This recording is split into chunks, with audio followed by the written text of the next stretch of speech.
I don't believe in going deep into your inner self.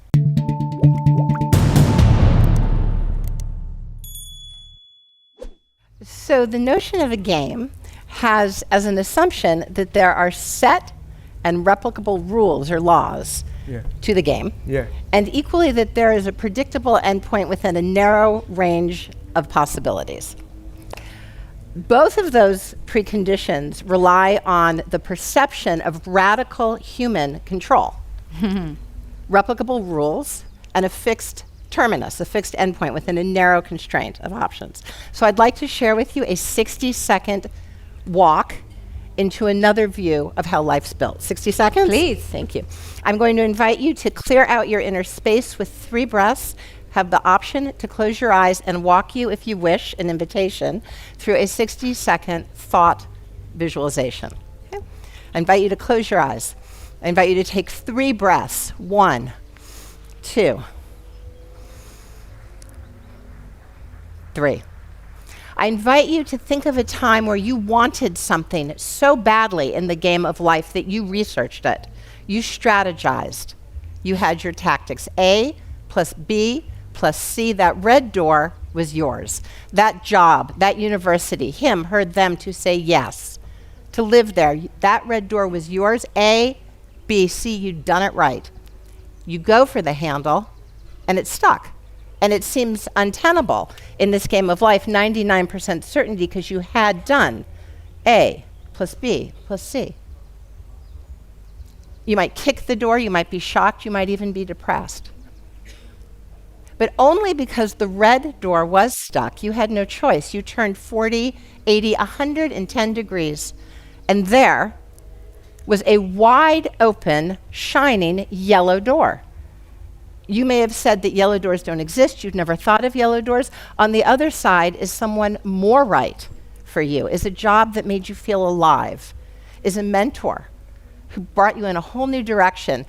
It was not what you had wanted. It was better than what you had wanted.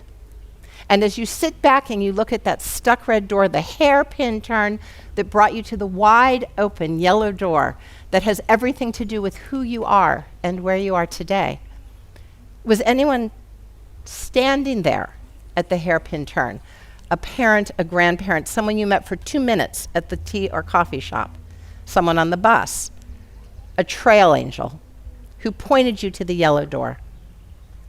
And finally now, as you sit back, stuck red door, hairpin turn, trail angel pointing you to the yellow door. How really are the most important parts of our lives found? Is it narrowly through strategy and tactics, or do those certainly have their place in preparation? But are the most finest directive parts of our lives some type of dialogue, not with walking an inert stage, but in a dynamic dialogue with a dynamic guiding force in and through all life?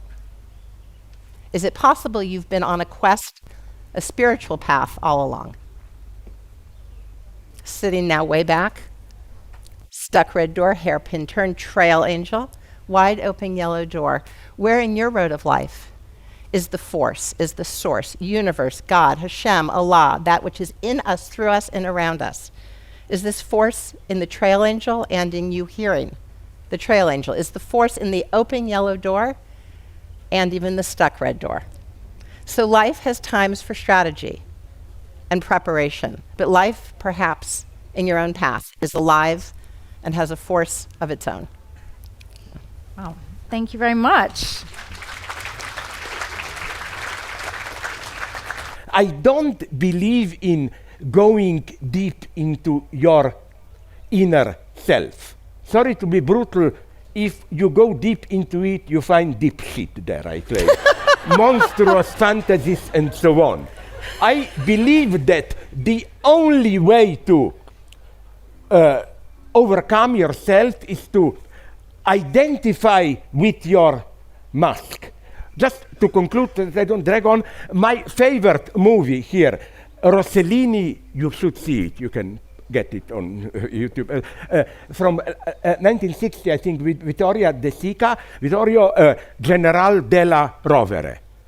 De Sica plays a poor guy who is caught, it's still occupied Italy, caught by the Nazis, and since he looks exactly like General della Rovere, a big name of resistance, they tell him, we killed della Rovere, but resistance that we have in prison don't know this. So go there, pretend that you are General della Rovere, and people will confide in you, and you will tell us that. You can guess what is the ending. He identifies so much to his role that he is ready to die. He doesn't say anything, and he is shot publicly as General della Rovere. In this sense, I am for good alienation. Who cares about his real self, a poor beggar, and so on? In this complete identification with another, you can find freedom, but also horror. Did you see with Jim Carrey, his best film, I think, did you see The Mask? Where he is completely free, but nightmare comes out. This complete freedom to do what you want, he experiences it as a nightmare. So in this more precise sense, I think that first there is something liberating in games and cliches. Can you imagine how horrible life would have been if you were to tell just the truth sincerely, without hypocrisy? There is no life without hypocrisy. Hypocrisy gives me, and it works. That's a game. I will conclude. Don't be afraid. I know. I'm definitely taking you to theme 3. Evil French spirit. I see it. Yeah. No. Look, I meet you, let's say, or you on the street, and I say, I'm so glad to meet you. What if in my mind, as it's probably the case because I'm an evil guy, shit, why didn't I note you 1 minute earlier to go to the other side of the road? And we both know it. But nonetheless, although we know that this is mostly a hypocritical, empty forum, it works performatively as a sign of kindness. This is for me a good alienation. I hate people who open themselves up, and I don't want to hear them. I mean, all the dirty deeds. We need hypocrisy, sorry.